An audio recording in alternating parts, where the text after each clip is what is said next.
मैं किसी का सपना हूँ जो आज बन चुका है सच। अब ये मेरा।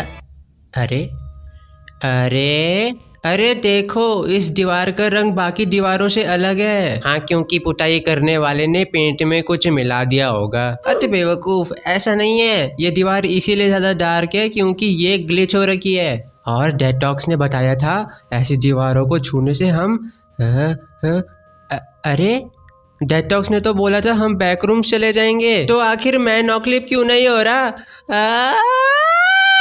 सॉरी चिंटू, लेकिन बैकरूम्स में नॉकलिप होना इतना आसान नहीं होता और ये ग्लिच वाली दीवार जैसी भी कोई चीज नहीं होती। मैंने तुम सबसे झूठ बोला। हाँ, तो आज यही बताने आया हूँ कि बैकरूम्स में जाते कैसे हैं, जिसके लिए आपको प्रिटेंड करना होगा कि बैकरूम्स असली होते हैं। क्या आपको लगा वो असली होते हैं? अरे छोटी बच्ची हो क्या? बैकरूम्स असली नहीं होते, वो बस एक फिक्शनल कॉन्सेप्ट है, एक क्रीपी पास्ता। तो चलो मान लो कि बैकरूम्स असली होते हैं और अब तक हमारा ये मानना था कि बैकरूम्स में नॉकलिप होना एक रैंडम इवेंट होता है, लेकिन असलियत में बैकरूम्स में नॉकलिप होना बहुत ही रेयर और सिलेक्टेड होता है, जिसके लिए कुछ पर्टिकुलर सिचुएशन में होना बहुत जरूरी है। वो कैसे, अभी बताता हूँ। देखो, बैकरूम्स हमेशा से एग्जिस्ट नहीं करता था, या फिर मुझे ऐसा कहना चाहिए कि एग्जिस्ट तो करता था लेकिन दुनिया से जुड़ा हुआ नहीं था। और बैकरूम्स को फ्रंट रूम से जोड़ने के लिए एसिंक ऑर्गेनाइजेशन ने एक पोर्टल खोला। लेकिन उन्होंने ये पोर्टल खोला कैसे?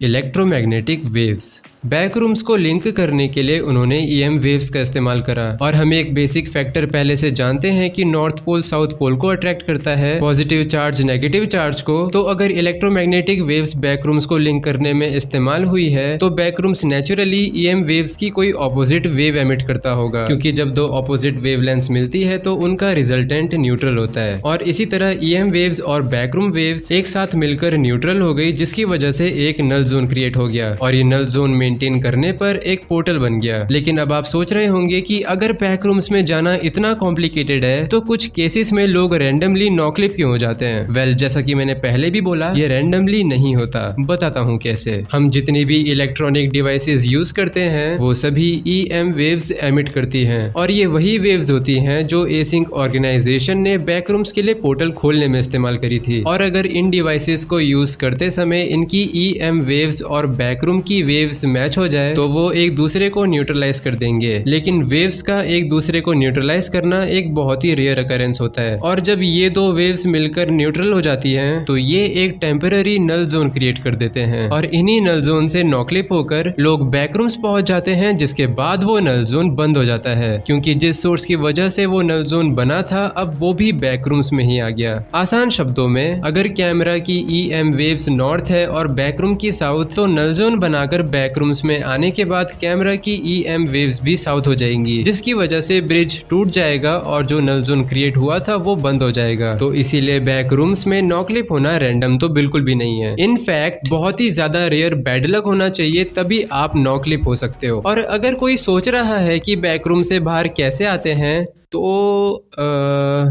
मेरे हिसाब से तो एक ही तरीका है, जो मैंने वीडियो की स्टार्टिंग में बोला था कि प्रिटेंड करो बैकरूम्स एग्जिस्ट करते हैं। तो अब आप प्रिटेंड करना बंद कर दो, आप खुद ही बाहर आ जाओगे।